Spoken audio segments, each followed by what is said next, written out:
Hey guys, it is a super beautiful day here in Washington. We've got Mount Rainier in the distance, Bellingham just over there. I'm hanging out with Alex from Evelo. How's it going, man? Doing pretty well. How are you guys?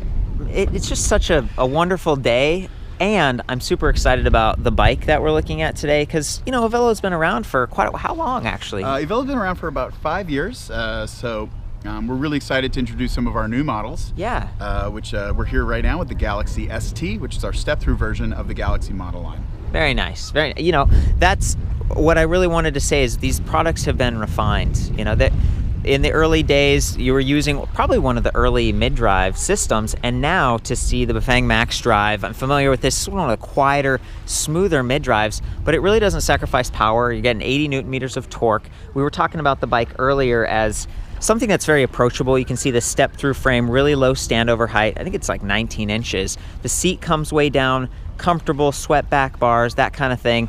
And strength. So, you know, if we zoom in on this a little bit, we've got 13 gauge spokes front and rear, reinforcement eyelets.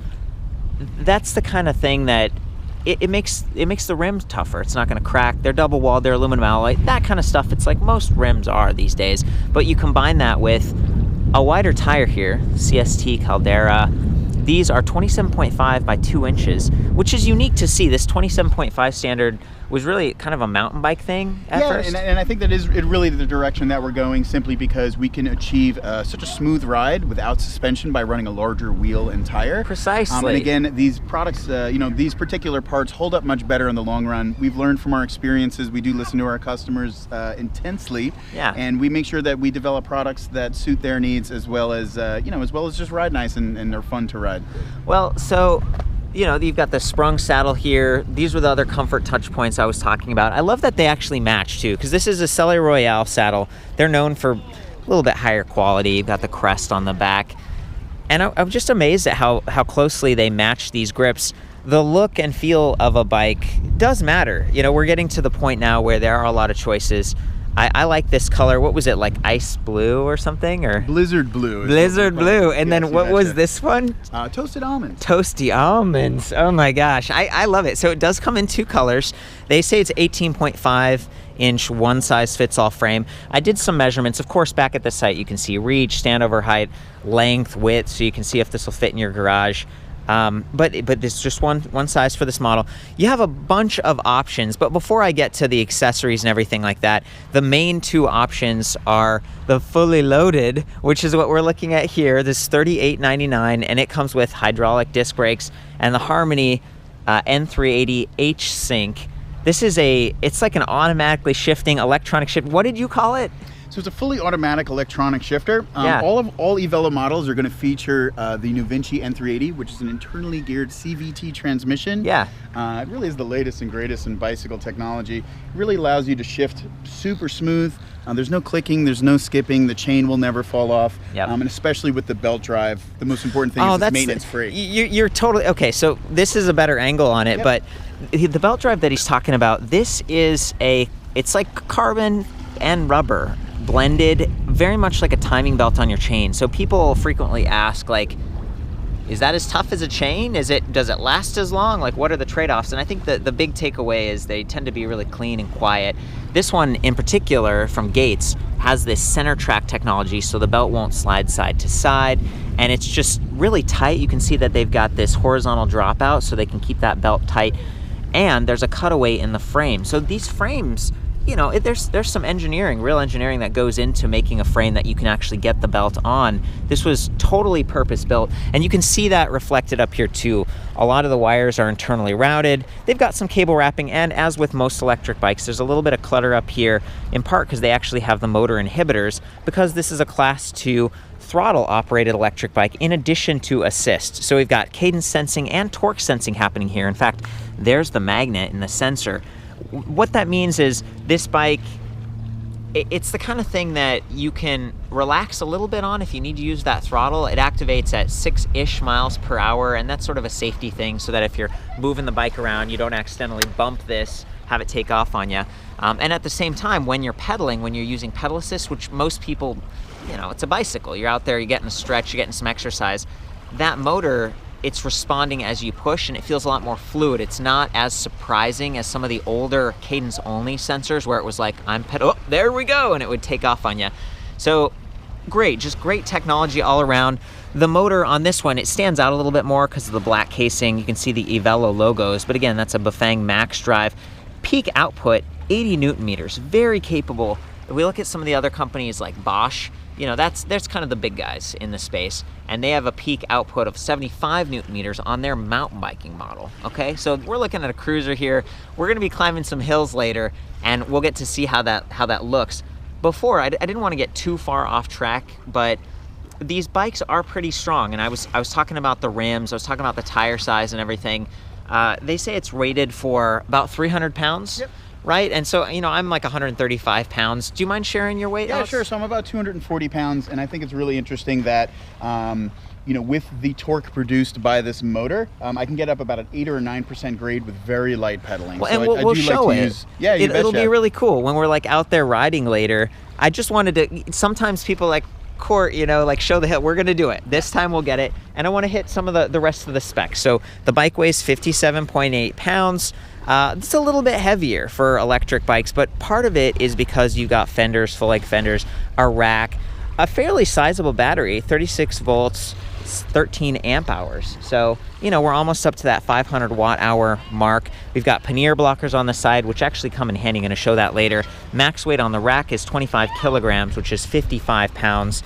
And just, again, in order to reinforce that frame, to be able to carry 300-pound load, they have an extra support strut right here.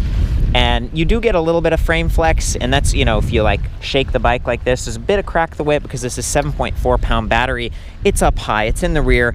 Ideally, all the weight would be super low in center, but then you lose sort of the step through, or you have to compromise the frame. So I actually feel like, you know, that 57 pound, it's not terrible. It could be worse, and I've seen some of the older Evelo models actually did weigh a little bit more. So coming back to strength, but also stopping power, hydraulic disc brakes, they're a lot easier to actuate. These are 3-finger levers. They have adjustable reach, so you can bring it in a little bit if you have smaller hands. Maybe you're a petite rider, you just can't reach, or if you're wearing gloves. So it does get cold sometimes if you're using this as a commuting platform. And then 180 millimeter rotors. That's like mountain bike level spec. The front wheel has quick release, a little bit easier to service that way. The rear wheel has just nuts and a 10 millimeter axle. The other thing that weighs a little bit more is this continuously variable transmission. There's just inside, there's like these balls and fluid and stuff, so it definitely weighs a little bit more. But you get that shift at any time performance, and you get this really smooth drive system that even if the bike tips over, you're not dealing with like a big derailleur or whatever. I mean, there's a little bit of vulnerability here, but it's not hanging out on the side. It's not as low as a lot of derailleurs. And then this, you know, double leg kickstand right there in the middle. Really stable for if you're loading this bike up. Definitely appreciate that. While we're on it, hitting the specs, 350 millimeter seat post, 27.2 millimeter diameter. You could add a seat post suspension, but if you do, it adds a little bit of height to that. So the minimum, you know, the lowest you can get the saddle, you add 3 inches to that. And that's a question mark depending on your height and your inseam. I love that Evelo squeezed in bottle cage bosses there on the down tube. That's another thing that a lot of companies skip or just overlook or whatever. And it's kind of like the fenders and the rack. That's the sort of utility, even if you don't use it, it's nice that it's there, and someday you could put a mini pump or you could put a folding lock and you still have plenty of room to step through the frame like that. These are the things I think about from like a utility perspective. Pretty big display, easy to see. You can kind of swivel it if you loosen the bolts a little bit. You know, buttons here that are relatively easy, a little bit more reach.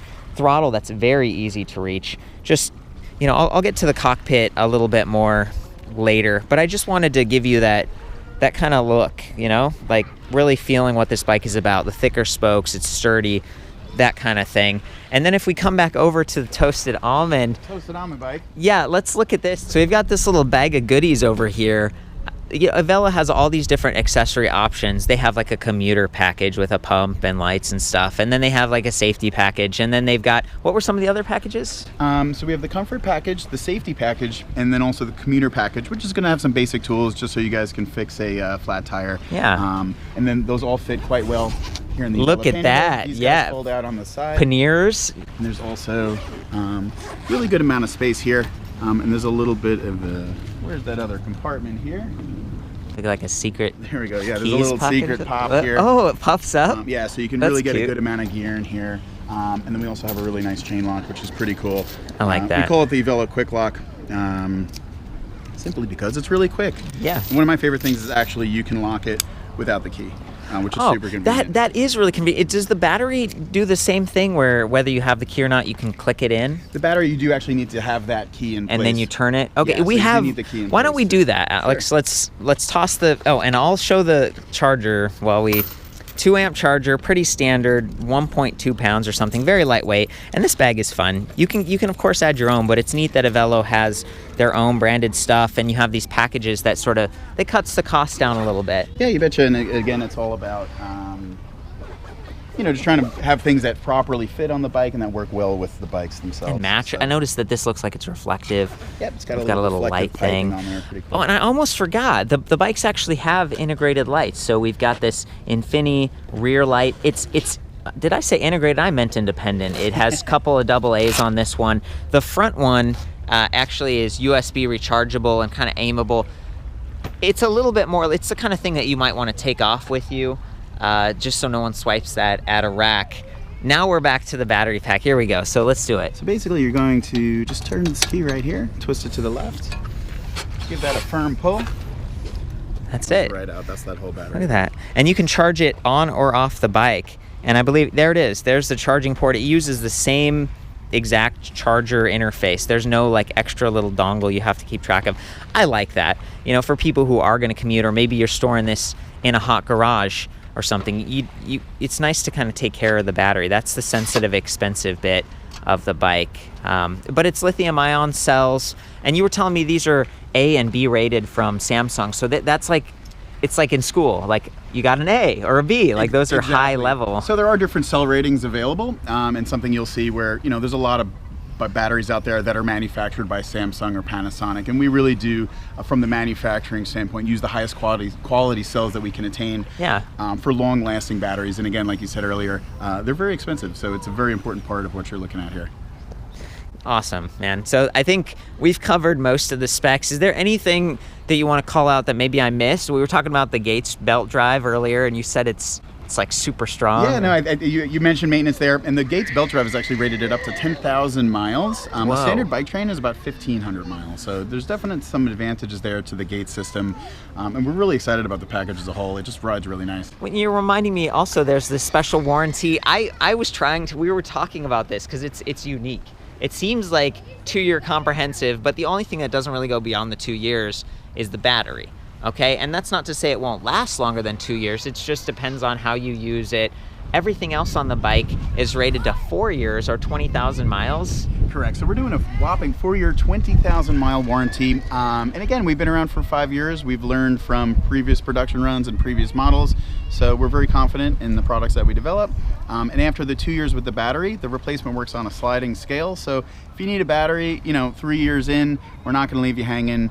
Sometimes we'll even get you a battery for less than what we pay for it. We'll split the difference with you. So we really do make it, easy to put a lot of miles and keep riding the bikes. That's what it's all about. That's the thing. So like I said when we first started this, some of the earlier Evelo products, like I just wasn't as impressed, right? They were using older technology, but their marketing and their customer support's always been good. Like really, it has been. And it's neat that they're still around, still supporting some of those other bikes. I mean, we were just at the shop here, and you have a bunch of the older stuff laying around. You even have like a refurbished type of program, like open box thing on some of those. Yep, we do have some open box bikes available, which are at a little bit of a discount. And generally those are bikes that have returned for one reason or another. Yeah. Generally they're in great shape and have barely any mileage on them.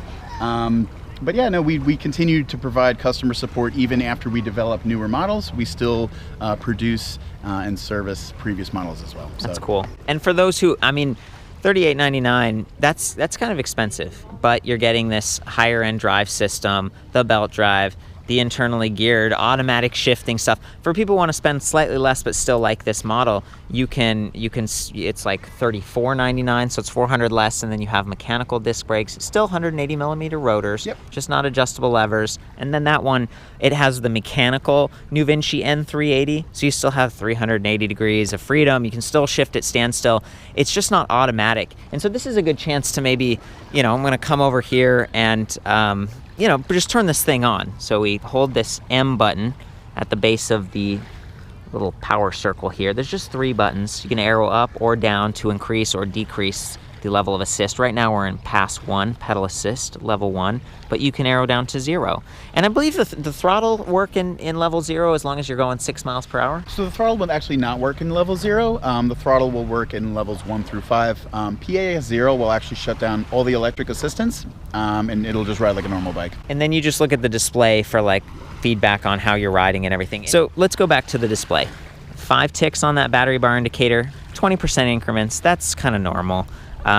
Someday percentage would be kind of nice, but this is a King meter that's Evelo branded. This is a very classic display that you see a lot of places. Odometer or trip meter, you press the M button to switch between the two. So this trip we've gone 11.8 miles, and then there's speed in miles per hour. You can also see average speed or max speed by holding the up and the M button together, I think. Is that how you do it? Oh, yep, there we go. Average speed, max speed. It just takes a second. You can hold the up arrow on its own and it turns on backlighting for the display, which you can't see right now, but it actually looks really nice. And then there's the pedal assist, and it sort of like duplicates it. So it says mode right there and pedal assist. They both go up as you like click through. And there are 5 levels. I was a little confused earlier. So 1 through 5, and then watts. So as you're really cranking it, you can see how hard the bike is working. This is 350 watt nominally rated, up to 750 watts peak. It's a really good motor. So yeah, I'm excited to get us back out there. And then here's that H-Sync, like Harmony H8 button pad. I noticed that you can kind of change the mode, so you can pick your pedal cadence right there. If you press it, it's sort of a blue. Or you can say like, okay, am I climbing or going fast? There's 2 ways to view it. And the mechanical version, it just has like a little, like an infographic. There's a guy and he's like climbing a hill or he's going flat. So this one's neat that it gives you a couple of different readout options. So here we go. We got the crank arm. This is one area you want to be careful of. The double leg kickstands are wonderful, and this one's positioned pretty well, but it still doesn't quite clear that crank arm. So if you're walking the bike backwards, those crank arms will cycle, and they can kind of collide like this, in which case you have to push the bike forward and everything. Otherwise, it's really nice to have something like that that's so stable. So I'm just going to push the bike forward. There we go, and it gets stowed. And those arms, they stow in pretty well, so you can lean the bike pretty far. You're hopefully not going to drag those on the ground. You do want to still be a little careful near curbs and stuff. And then we can walk the bike. There's actually a walk mode, so if you press the down key here, the bike, there we go, walk. And it works pretty well, right? So let's pretend that this was loaded up with like groceries or something, and I'm walking up a hill with my friend. I don't want to push like a 57-pound bike plus all those groceries. So I love it has walk mode and that it works so well. You just keep holding on that button. Here we go. It's helping us up the hill. There's a little bit of surge. Kind of starts, stops a little bit. It's not uncommon with these walk modes. Plus, it's interfaced with that unique CVT. I'm just going to hop on. Bless you. And here we go. Arrow up to, let's do level 3.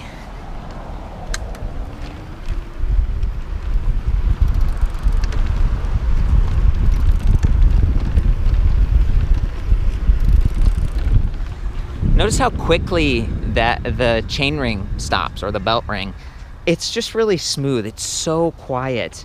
I'm gonna shift down to like an easier, there we go, or up or whatever.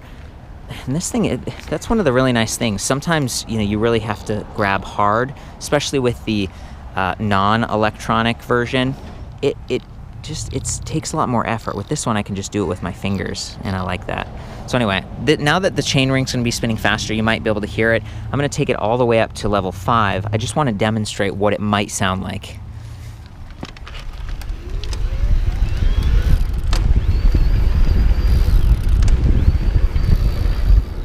It's just this high-pitched sound. And I'm in a flat parking lot. It's pretty stable. You know, the bike's, it's not, well, you get a little bit of speed wobble. Do you see that happening right there? That's in part because of the battery position and because you got these longer, more relaxed bars. So if you do get going fast, just keep an eye on that. You don't want to have speed wobble crop up on you. Yep, there we go, bringing it back. That's the frame flex thing. That's a lot of these bikes. It's always a trade-off on that. Okay, now I'm gonna do the throttle mode. So pressing the throttle, it's going just fine. We're getting pretty good power, but I'm not going super fast. I'm going 10 miles per hour because I'm in a low gear. So I need to switch gears over here, twist this, and help the bike go a little bit faster. So I'm gonna do that. There we go. Now we're talking. There we go, easily up to, we have to hit the stop sign here, but we easily got to 16 miles per hour. It's a very capable motor, you know, this is a good system. And it's on a couple of bikes out there, but it's a relatively new one. Bafang's one of the bigger manufacturers. They've done hub motors for many years, so it's kind of like their best mid-drive now. You want to head up some hills and stuff? Yeah, sure, let's go climb. How about we go through the parking lot together, because I want to show you on that bike. Okay. I'll like ride next to you. Sure. Look at that.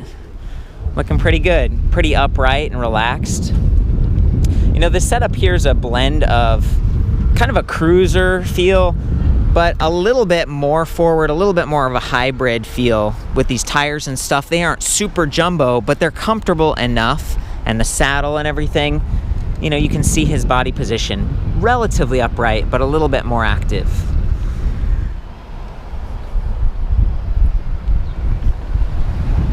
Looking good, buddy. Nice. Okay, so now we're gonna do some extreme climbing. And by the way, he's got much better leg extension than me. We were taking the saddle down really low just to show, you know, how low you can get it. It doesn't collide with that rack or anything, which is nice. Now look at this. Pretty impressive. This is a steep hill, if you can't tell. I mean, very steep. And he's sitting down. The bike is I mean, this is pretty impressive. Are you in assist level 5? Yep, I'm in full assistance here, and I'm in a lower gear. I'm not in the lowest gear, so I'm actually pedaling a little bit, but the bike's doing a lot of work here. We're pulling it between 740 and up to 800 watts here. Yeah, this is an electric bike. Well, that's fun. Now I'm just picking like what cadence I want to spin at, and it automatically shifts so that my feet are always going the same speed, even if we hit a hill. So now we're gonna hit this hill, it's still gonna have me pedaling the same speed, but inside it's sort of shifting down to an easier gear to help the motor.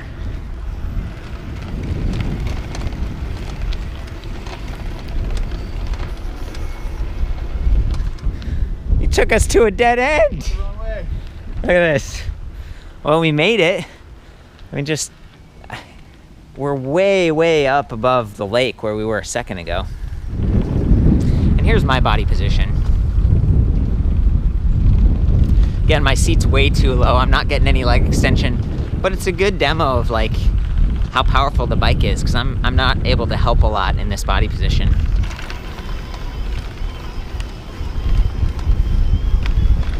It's amazing to me just how quiet it is considering how steep and how hard it's working right now.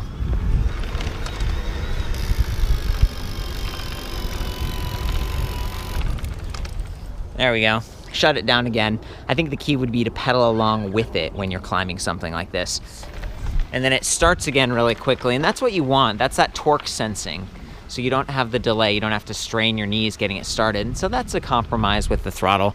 Now I'm gonna try to activate the throttle, but because I'm not going 6 miles per hour, it doesn't work. So go a little bit faster, 6 miles per hour. There we go. The throttle's working, but look, we're losing speed, and then it quits. It quit because we got very close to 6. So that's what I mean. You do have to work a little bit if you're gonna climb something crazy like this, but not as hard as you might expect. Look, in a perfect world, I would have the safety and I would have instant throttle, full power, anytime. But, you know, most of these mid-drives don't have throttles at all. And so the fact that this one does, the fact that it's relatively easy to reach and so quiet, is great. I'm just going to try to demonstrate this one more time. So I'm pedal assist level 5. I'm going to have to pedal up to speed a little bit. And I'm going to change the display here by holding the up and the M, go back to just speed. Once we hit 6 miles per hour, I'm going to hit that throttle. There we go. 4, 5, 6, there we go. Throttle power, baby. It's a good feeling. And of course, our speed is somewhat limited by what gear I'm in, so I could shift gears, but we're climbing hills. And this is one of those really steep climbs. Let's see how we do. It's real steep. You doing all right over there, Alex? This is probably a 10% grade or so. Yeah, I mean, he's not even standing up, right? It's pretty incredible. We're working though, we're pedaling. Came from way down there. We're doing a wheelie a little bit. I know, right? Like these things can actually, you can get the front wheel off the ground. It's crazy. Oh man, need a break for a second there. This was awesome. Just give me one of these, buddy. Right, we made it. Thank you so much. We had a lot of fun on these bikes. I did notice, as a final critique, the plastic fenders, they rattle a little bit. Even the battery, some of these streets were rough and we were going fast downhill on the way. I did notice a little bit of rattling, but that's sort of that's how it goes, right? If you get metal fenders like aluminum, they can bend. Steel can rust. So I love that they have multiple struts, 2 struts, plus that fork mount, and then in the rear it connects pretty well as well. There's 2 other struts. I feel like you guys have done a really good job with this. Definitely huge improvement over some of the older products. For the full written review on this, all the measurements I talked about earlier, I'll see you back at ElectricBikeReview.com. Again, this is the Evelo Galaxy. Have fun, ride safe.